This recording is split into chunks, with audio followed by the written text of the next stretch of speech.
Hi guys, welcome back to my channel. This is the second episode of Business While Young.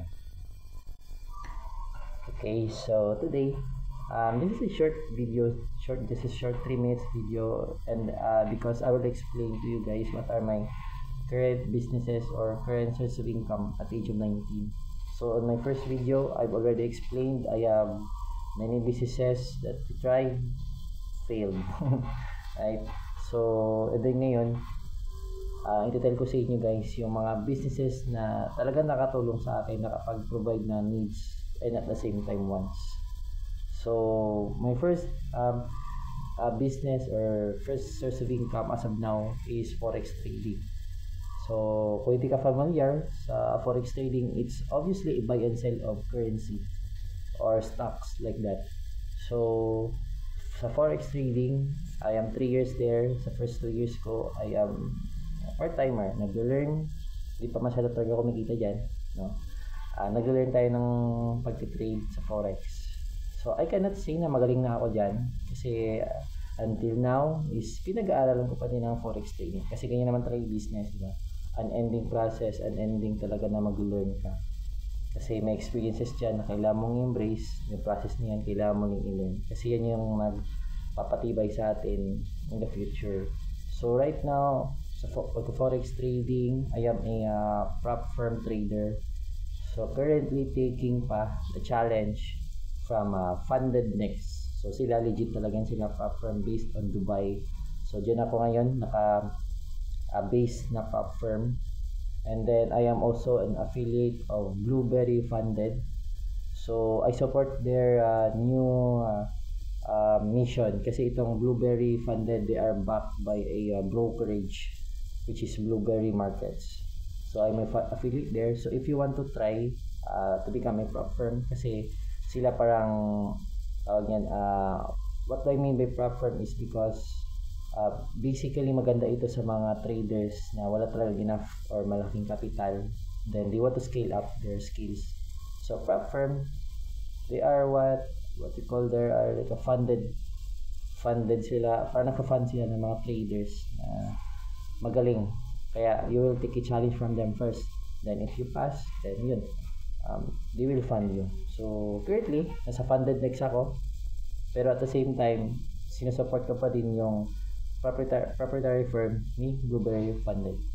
And then ngayon I am also a introduced broker of Multibank Group of the Philippines. So ayan, so ito talaga naman, itong brokerage naman ito is kumbaga anytime you can deposit, anytime you can withdraw your money. So ang purpose ni brokerage is they are the middleman na mag-exchange ng pera mo for that currency for the profit. Okay? So again, no, itong forex trading naman, so ano lang, disclaimer lang, no, kasi itong forex trading high risk, high risk ito. So there is a risk, diba? Ganyan man talaga yung business, pero itong forex trading guys, high risk ito. So kailangan nyo pong pag-aralan, do your own research. Okay? So wag kayo masyado talaga maging kampante sa ibang tao about sa forex trading, diba? So itong forex trading naman, I have a community naman, trading community.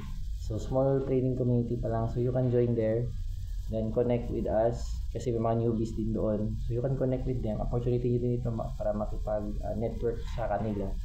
And then syempre ako naman is, if ever you want to learn about forex trading, I can teach you naman basics lang.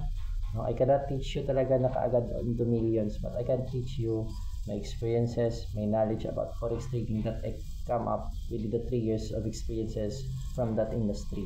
So ayan, ang next naman natin na source of income ko or business is yung online travel agency. Ayan, so basically I cater, no, na magbubook na mga tickets hindi lang sa airplane kundi sa barko din. Okay?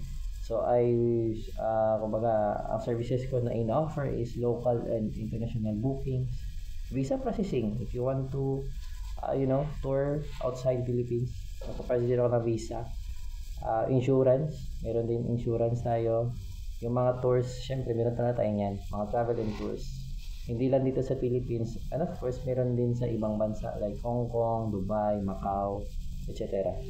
So Here is my travel and tours page. So maliit lang yan. Maliit lang yung followers niyan.